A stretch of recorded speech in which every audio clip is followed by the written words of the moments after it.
नमस्कार, स्वागत है आपका बिहार समाचार में। बिहार वालों के लिए सरकार ने आज कई बड़ी घोषणाएं कर दी है। साथ ही गैस सिलेंडर फ्री में बांटा जाएगा। साथ ही मुख्यमंत्री नीतीश कुमार जी ने बिहार की जनता के लिए सबसे बड़ी घोषणाएं कर दी है। आज खबर ऐसी है कि जिसे सुनकर आप भी खुशी से झूम उठोगे। तो आज की बिहार की बड़ी और काम की खबरों पर बात करेंगे। इससे पहले आपसे एक छोटी सी अनुरोध है, कृपया वीडियो को एक प्यारा सा लाइक अवश्य कर दीजिएगा। आपका लाइक करना ही हमारी मेहनत का फल होता है।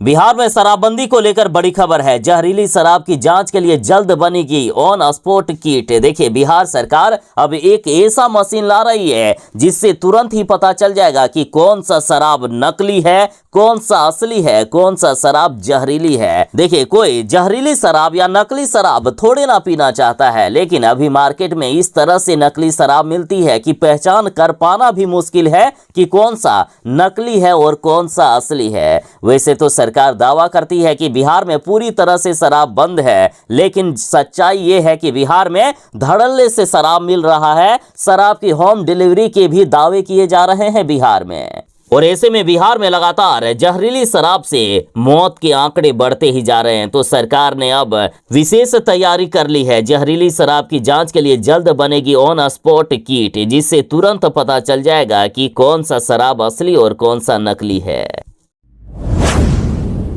सरकार ने बड़ा फैसला कर लिया है। महिलाओं के लिए सबसे बड़ी खुशखबरी है। महिलाओं को होली पर फ्री में मिलेगा गैस सिलेंडर। देखिए, बड़ी खबर है। महिलाओं को एक भी रुपया होली पर गैस सिलेंडर के लिए नहीं लगेगा, बल्कि बिल्कुल ही फ्री में गैस सिलेंडर मिलेगा। दरअसल ये घोषणा उत्तर प्रदेश की सरकार ने किया है। यूपी सरकार होली पर महिलाओं को एक गैस सिलेंडर फ्री कर देगी और इससे लगभग 1,75,00,000 लोगों को फायदा मिलेगा। सरकार ने होली के त्योहार पर फ्री में गैस सिलेंडर देने की घोषणा की है और इसके पहले दिवाली पर भी एक गैस सिलेंडर फ्री दिया जा चुका है और अब होली पर भी सरकार फिर से गैस सिलेंडर फ्री में देने वाली है। तो क्या बिहार में भी ऐसा नियम लागू करना चाहिए? क्या नीतीश कुमार जी को भी बिहार वालों को होली के अवसर पर फ्री में गैस सिलेंडर देना चाहिए? कमेंट में जरूर बताइएगा अपनी राय।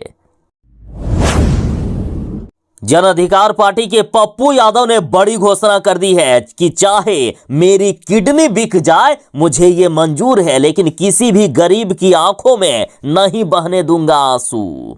देखिए, पप्पू यादव ने पूर्णिया की जनता को विश्वास दिलाया कि सीमांचल का यदि कोई विकास कर सकता है तो वो एकमात्र उनका बेटा पप्पू यादव है। इन्होंने कहा कि मैं वादा करता हूं कि 10वीं के बाद यदि किसी बेटी को पढ़ने के लिए पैसे नहीं होगा तो मैं मदद करूंगा। यदि मैं शादी के लिए बेटी की मदद कर सकता हूं तो पढ़ने के लिए भी अब करूंगा। ऐसी नौबत नहीं आएगी कि भाई के रहते बहनों को पढ़ने में दिक्कत कभी हो। साथ ही पप्पू यादव ने घोषणा कर दी है कि इंटर पास बच्ची को वो रोजगार देंगे। इन्होंने कहा कि मैं वादा करता हूं कि हर मोहल्ले में 200 आदमी यदि इंटर किया हुआ होगा और वो बेरोजगार होगा, तब चाहे लड़का हो या लड़की, सभी को हम रोजगार देंगे।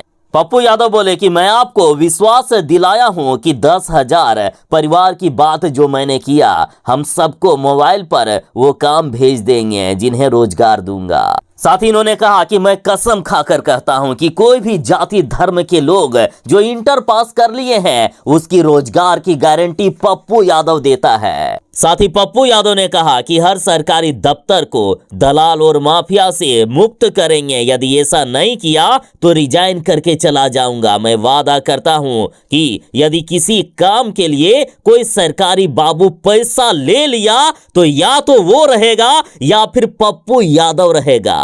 इन्होंने कहा कि हम सीओ के घर के आगे मरना पसंद करेंगे, लेकिन सीमांचल की जनता के जेब से पैसा नहीं निकलने देंगे। साथ ही इन्होंने बड़ी घोषणा कर दी कि राशन कार्ड और आधार कार्ड बनाने के लिए मेरी गाड़ी अब लोगों के घर घर जाएगी। उन्हें अब सरकारी दफ्तर के चक्कर नहीं लगाना पड़ेगा, बल्कि मैं गाड़ी उनके घर घर भेजकर उनका राशन कार्ड और आधार कार्ड बनवाऊंगा।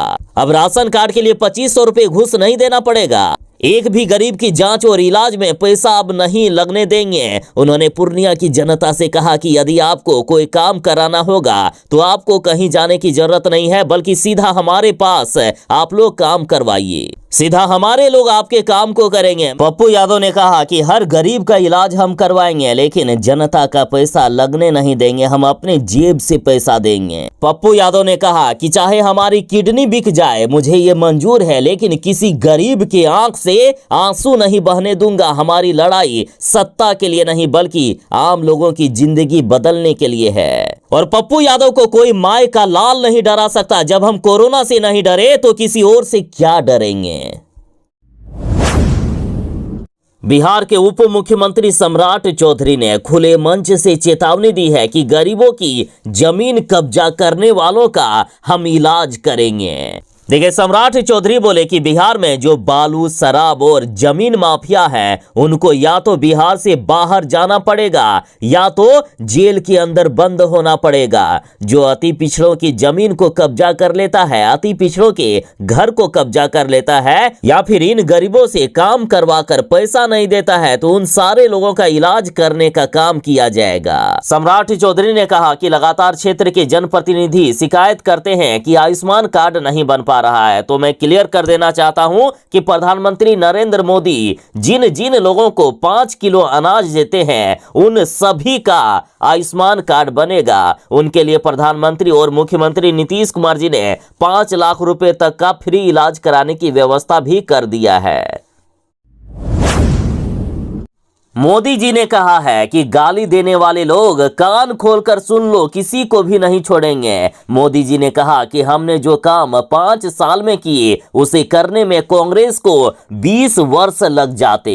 मोदी जी ने कांग्रेस पर हमला करते हुए कहा कि अतीत में जब हमारे बॉर्डर पर आधुनिक इंफ्रास्ट्रक्चर बनना चाहिए था तब कांग्रेस की सरकारें घोटाले करने में व्यस्त थी। कांग्रेस हमारे सीमा के गांवों को अव्यवस्थित रखकर देश की सुरक्षा के साथ खिलवाड़ कर रही थी। पूर्वोत्तर के विकास पर हमने जितना निवेश 5 वर्ष में किया है, जितना काम किया है, उतना ही काम करने में कांग्रेस को 20 साल लग जाते।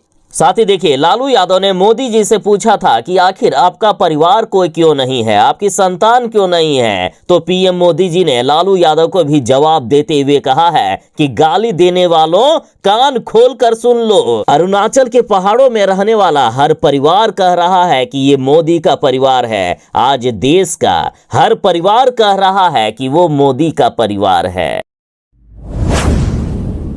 बैंक में काम करने वालों के लिए बड़ी खुशखबरी है। बैंक कर्मचारियों के वेतन में 17% की होगी वृद्धि। देखिए, सार्वजनिक क्षेत्र के बैंकों के अधिकारी व कर्मियों के वेतन में 17% की वृद्धि होगी। भारतीय बैंक संघ और बैंक कर्मचारी यूनियन ने इसकी सहमति दे दी है। और सुनिए, वेतन में बढ़ोतरी नवंबर 2022 से ही प्रभावी हो जाएगा। महिलाओं को हर महीने बीमारी के लिए 1 दिन की छुट्टी मिलेगी। साथ ही बैंक कर्मचारियों के लिए और भी कई तरह की सुविधाएं लाने पर विचार कर रही है सरकार।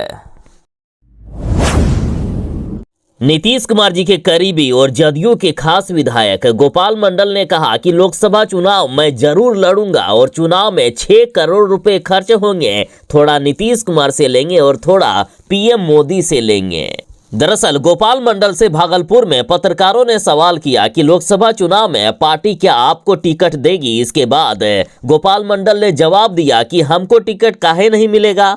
इसके बाद जब उनसे ये सवाल किया गया कि चुनाव लड़ने में आखिर कितना पैसा खर्च होगा, तो उन्होंने कहा कि 6 करोड़ रुपए चुनाव लड़ने में खर्च होंगे। इसके बाद जब उनसे सवाल किया गया कि कहां से पैसा लाएंगे इतना, तो उन्होंने कहा कि एनडीए से टिकट मिलने के बाद थोड़ा नीतीश कुमार से लेंगे और थोड़ा मोदी जी से लेंगे। उन्होंने दावा करते हुए कहा कि हम 3 लाख वोट से जीतेंगे। हमसे बड़ा जोड़ घटाव की जानकारी किसी को भी नहीं है। जिसको जितना कह देते हैं उतना वोट आ जाता है। गोपाल मंडल बोले कि अरे हम लोग लोगों से मिलते जुलते रहते हैं, दुख में उनका साथ देते हैं, तो हमको आखिर काहे नहीं वोट देगा लोग। बिहार आकर पालीगंज में अमित शाह बोले कि बिहार में भू माफियाओं को उल्टा लटका कर सीधा कर देंगे। जमीन कब्जा की जांच के लिए कमेटी बनाई जाएगी। अमित शाह ने कहा कि बिहार में जिन लोगों ने गरीबों की जमीन हथियाई है उन लोगों को अब जेल की सजा हम दिलवाएंगे। अमित शाह ने कहा कि लालू प्रसाद यादव जब बिहार की सत्ता में थे तो चारा घोटाला किया, जब केंद्र सरकार में रेल मंत्री बने तो गरीबों की जमीन कब्जा करके नौकरी बांटी, और अब बिहार में कोई भी गरीब की जमीन कब्जा नहीं कर पाएगा। यहाँ के भू माफियाओं को उल्टा लटका कर हम सीधा कर देंगे। अमित शाह ने कहा कि बिहार की सरकार अब एक कमेटी बनाने जा रही है और ये जांच करेगी कि कहां कहां गरीबों की जमीन हथिया ली गई है, वहां सारे माफियाओं को जेल की हवा खिलाई जाएगी। केंद्रीय गृह मंत्री अमित शाह ने कहा कि आरजेडी और कांग्रेस आदतन घोटालेबाज है। राजद के शासनकाल में चारा घोटाला, वर्दी घोटाला, मेघा घोटाला, पाइप घोटाला, बालू घोटाला, रेलवे में नौकरी घोटाला, रेलवे के होटल बेचने में घोटाला किया गया, उससे बेनामी संपत्ति बनाई गई। वहीं कांग्रेस के शासनकाल में कोयला घोटाला, कॉमनवेल्थ घोटाला, 2G घोटाला, शारदा घोटाला जैसे घोटालों की लंबी लिस्ट है। लेकिन प्रधानमंत्री नरेंद्र मोदी 23 साल से सीएम और पीएम रहे हैं, 25 पैसा के घोटाले का आरोप उन पर नहीं लगा है आज तक। लालू प्रसाद यादव ने कहा कि प्रधानमंत्री मोदी तो हिंदू भी नहीं है। उनकी मां का जब निधन हुआ था तो उन्होंने बाल दाढ़ी नहीं छिलवाए, जबकि हिंदू में रीति रिवाज है यदि वो हिंदू होते तो बाल दाढ़ी जरूर करवाते। तो अब नीतीश कुमार की पार्टी जदयू ने इसका जवाब लालू प्रसाद यादव को दिया और कहा कि बड़े पापा के निधन पर तेजस्वी यादव और तेज प्रताप यादव ने क्यों नहीं करवाया मुंडन। अब जदयू ने पूछा कि हिंदू धर्म का सर्टिफिकेट बांटने वाले, इसका जवाब जरा देना। लालू प्रसाद यादव के बयान के बाद अब लालू यादव के दोनों बेटों का फोटो जारी करते हुए जदयू ने कहा कि लालू के दोनों बेटे हिंदू हैं या नहीं, इसका प्रमाण पत्र लालू यादव को बांटना चाहिए, क्योंकि उनके सगे चाचा महावीर यादव का जब निधन हुआ था तब तेज प्रताप यादव और तेजस्वी यादव दाह संस्कार में शामिल हुए थे, लेकिन दोनों में से किसी ने ना तो अपने बाल मुड़वाए और ना ही दाढ़ी ही बनवाए। और ऐसे में अब सवाल उठता है कि क्या राजद सुप्रीमो लालू प्रसाद यादव के दोनों बेटे हिंदू नहीं हैं? पूर्णिया में पप्पू यादव ने चुनावी बिगुल फूंक दिया है। पप्पू यादव पूर्णिया से चुनाव लड़ रहे हैं। पप्पू यादव ने बड़ी घोषणा कर दी। पप्पू यादव ने कहा कि पूर्णिया का विकास कोई नेता नहीं बल्कि उनका बेटा ही कर सकता है, जो पप्पू यादव है।